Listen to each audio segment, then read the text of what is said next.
चलिए एक क्विज से शुरू करते हैं। PL 480 कितने लोगों ने सुना है? आप तो उम्र दराज है मेरी उम्र के हैं। PL 480 कितने लोगों ने सुना है?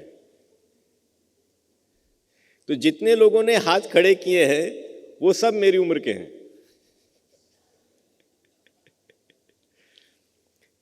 तो PL 480 क्या था? PL 480 का पूरा फुल फॉर्म है public law 480। This was a law enacted by the US Congress. America ने ये कानून बनाया इंडिया को अनाज देने के लिए। 1960s में इस देश में 3 साल लगातार अकाल पड़ा। उसी समय 1965 में इंडिया और पाकिस्तान की लड़ाई हुई। देश की हालतें बहुत खराब थी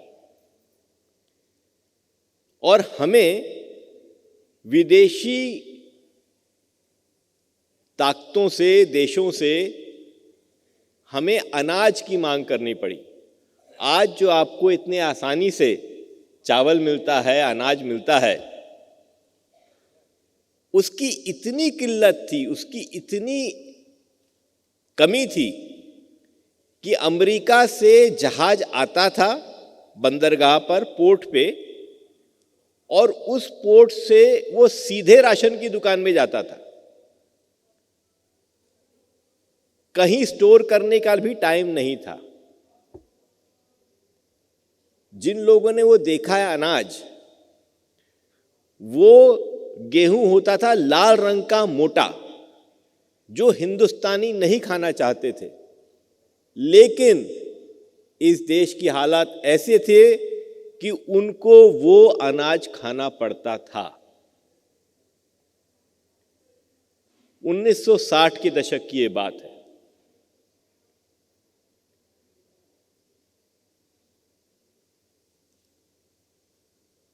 आप में से कोई क्या उस जैसे भारत को देखना चाहता है? चाहता है कि हमारा देश ऐसा हो जिसके पास अनाज भी ना हो अपनी जनता को खिलाने के लिए?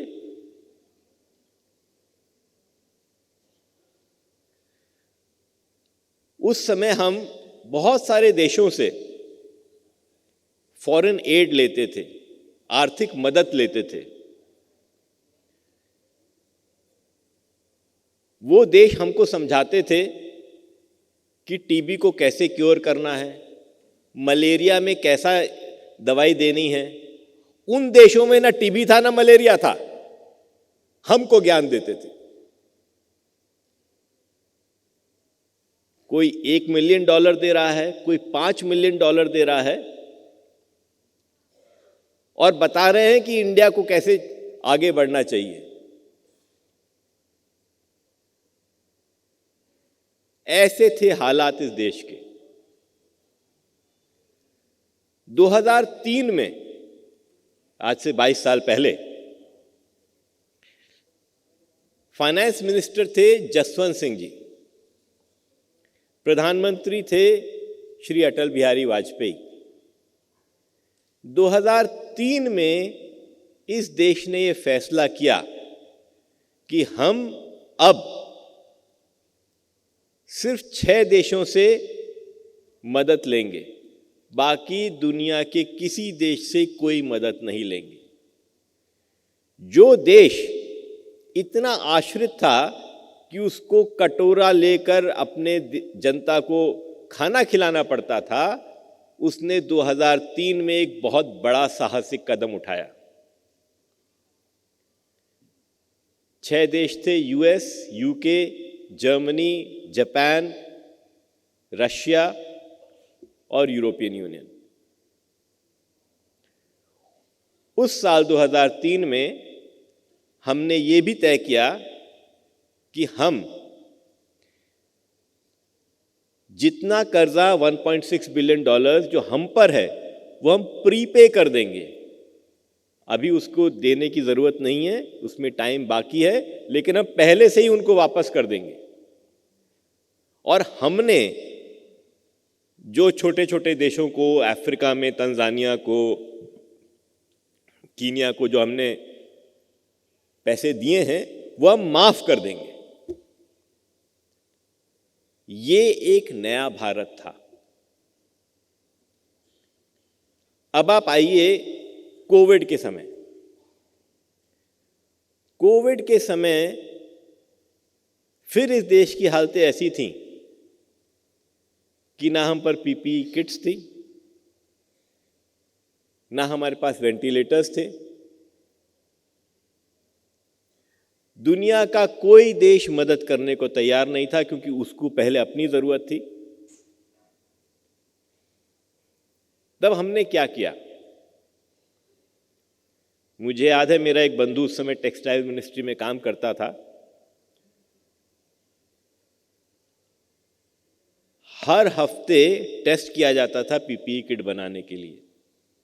जहां जहां हमारे यहाँ क्लस्टर्स हैं टेक्सटाइल्स के, चाहे लुधियाना हो चाहे तिरुपुर हो, उनको काम दिया जाता था, आप कोशिश करके पीपीई किट बनाइए। बहुत मेहनत के बाद ये देश पीपीई किट बनाने में सक्षम हुआ। हमने वेंटिलेटर बनाए। उस समय अगर आपको याद हो, बहुत सारे companies, public spirited individuals, communities, बहुत सारे प्रेशर ग्रुप्स ने हमको कहा कि हमें हमारे लोगों के लिए अमेरिका में जो वैक्सीन बन गई है उसको आयात करना चाहिए, उसको हमारे लोगों को देना चाहिए। Pfizer was one of them, Moderna was another. आपको दूसरे देशों से वैक्सीन लेनी चाहिए क्योंकि आप नहीं बना पाएंगे। लेकिन हमने क्या किया? हमने हमारी वैक्सीन बनाई। और हमने सिर्फ हमारी वैक्सीन ही नहीं बनाई, हमने 96 देशों को, 96 कंट्रीज को 162 मिलियन डोजेस दी। यानी हमने हमारे देश के लोगों को वैक्सीन दी और पूरी दुनिया में 96 कंट्रीज को 162 मिलियन डोजेस दी। वो थी वैक्सीन मैत्री। दूसरी तरफ, what happened in the US? The US wasted 82 million doses of vaccines. They did not donate it to any other country. They did not give it away for free. In the United Kingdom, 7 million doses were wasted, and in Canada, 1 million. See the difference between us and the other countries. And see our transition from being a country which could not feed its population to a country which today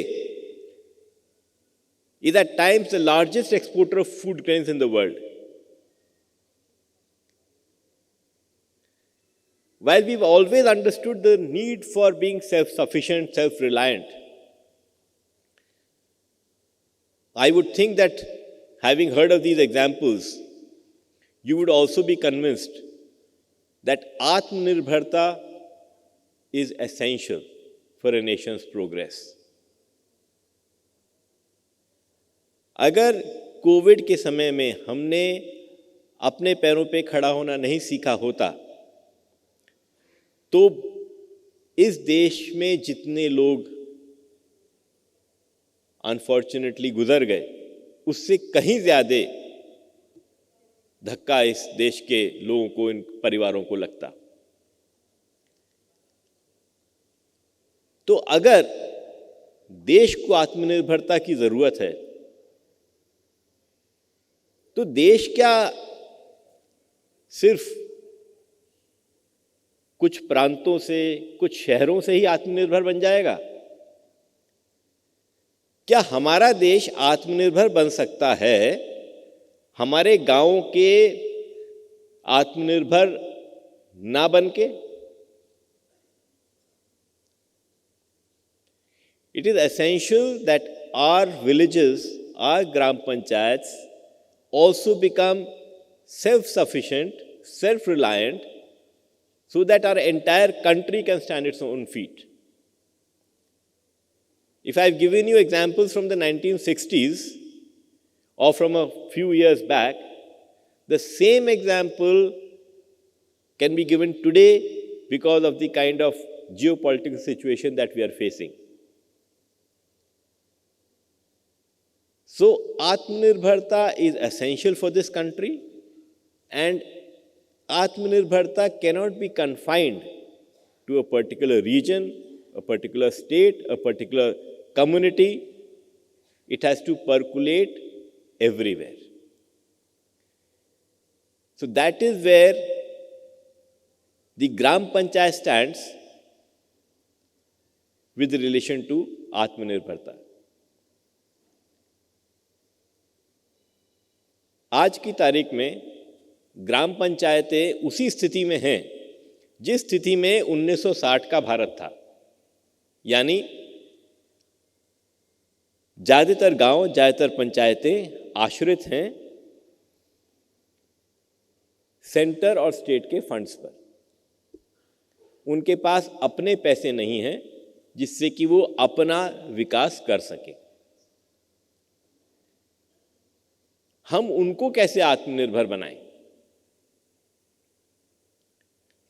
ये challenge हम सबके सामने है, और इस challenge को सामना करने के लिए आप लोग ही सही लोग हैं। वो कैसे? सिर्फ नजरिए की जरूरत है।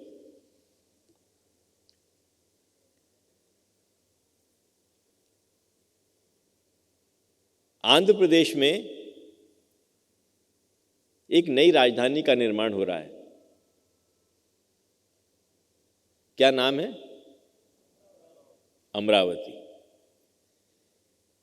अमरावती बनेगी, लोग वहां रहेंगे, काम करेंगे, संडे को कहां जाएंगे? शाम को कहां घूमेंगे?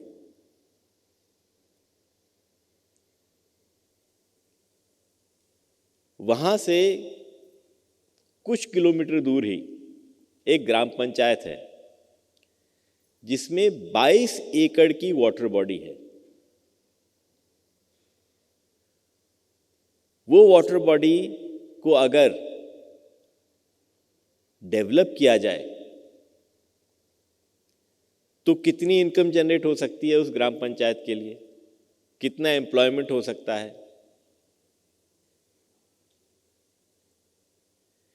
इसी तरह तमिलनाडु में तिरुचिरापल्ली है। Now I've been to Tiruchirappalli, and Tiruchirappalli has no recreational spaces. Maybe you can go to a movie, you can go to a restaurant, but otherwise there's nowhere to go to in Tiruchirappalli. There's a Gram Panchayat very close to town, which again has 3 lakes. Incidentally, our country is full of water bodies. It has 3 lakes. That again is the perfect place to make a recreation hub for the entire city of Tiruchirappalli. So gems like this are all over the countryside. It is only the requirement is to have the kind of foresight. Uttaranchal, Uttarakhand, Uttarakhand के गांवों में apart from tourism क्या हो सकता है? उत्तराखंड में today what can be sold is the view. They can be perfect venues for wedding shoots. So examples like this are umpteen in number. There is a Gram Panchayat called Kovalam outside Chennai. The Gram Panchayat owns a beach.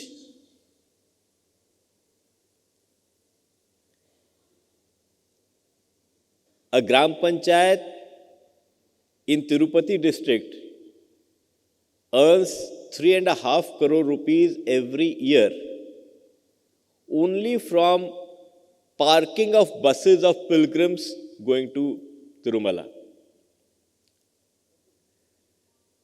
We have Gram Panchayats in Goa whose annual income is about 10 to 15 crores a year. I went to Belapur near Mumbai. आप में से किसी ने panchayat serial देखा है? OTT serial देखा है? तो उनकी एक शूट हो रही थी बेलापुर में. तो बेलापुर के ग्राम प्रधान को मैंने पूछा कि आपका इनकम कितना है? तो उसने कहा कि 1.6 करोड़ पर एनम. मैंने पूछा कि अच्छा आप इससे क्या करते हैं इस पैसे से? तो उन्होंने कहा कि हम सड़कें बनाते हैं, सीमेंट कंक्रीट की सड़कें बनाते हैं, सारे गांव को हम 2 साल में सीसी की रोड्स बनाएंगे. मुझे चिंता है कि उनकी रोड तो खत्म हो जाएंगी, पैसे आने खत्म नहीं होंगे. इस देश में करीब 1000 ऐसी ग्राम पंचायतें हैं जिनकी सालाना आय, annual income is more than 50 lakh a year. And there are umpteen opportunities in this space. Even as I speak, we have a team which is in Chennai, which is assessing the Gram Panchayat's ability to build a Kalyan Mandapam. It is out on the outskirts of Chennai, and it says that building a Kalyan Mandapam is very viable. Now, we do not want our Gram Panchayats to be dependent on any subsidy. What we want is that they should stand on their own feet. So what we will do is that we will create an RFP on a design, build, operate and transfer model. And they will part fund that entire project. We plan to take up at least 100 such projects in this country, where the Gram Panchayat will be a partner and the owner of the project. We are not expecting any subsidy from any government organization because we want to make them Atmanirbhar. We are also not expecting any differential rate of interest. On commercial basis, we want that they should be able to access funds. I believe many of you are entrepreneurs in the rural areas, or you want to become one. I can only assure you that there is a vast array of opportunities in the rural areas. हम सिर्फ एक ही तरह से देखते हैं, opportunity के लिए नजर चाहिए होती है. इस तरह के भी बहुत सारे एग्जाम्पल्स हैं. We all know how Zomato came up. We all know how Facebook came up. एक फेल्ट नीड को समझना, जैसे मैंने आपको अभी अमरावती की बात कही या पार्किंग स्पेस की बात कही, ये सब जरिया हैं रूरल इनोवेशन के, startups which can be based in the rural areas. So I will encourage all of you to look at Gram Panchayats in a different way. They are at the end rural governance. There are times when it is difficult to understand what a panchayat does or what a panchayat is. Now tell me, how many institutions can levy a tax on you? The central government can levy a tax, right? State government can levy a tax. Can an SHG levy a tax?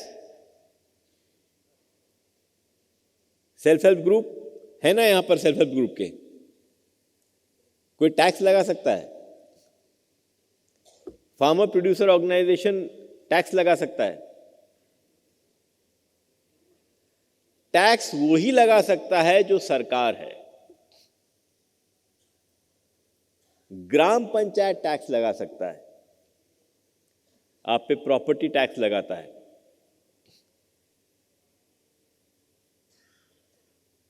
कई बार services के लिए fees भी लगाता है,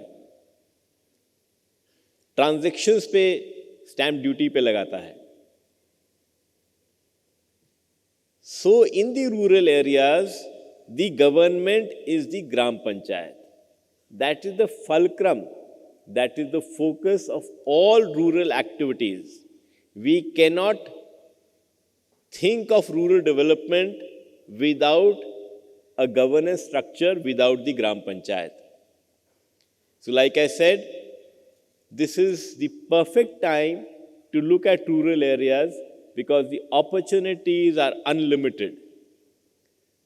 हमारे प्रधानमंत्री जी कहते हैं यही समय है, सही समय है, आप आगे आइए। धन्यवाद।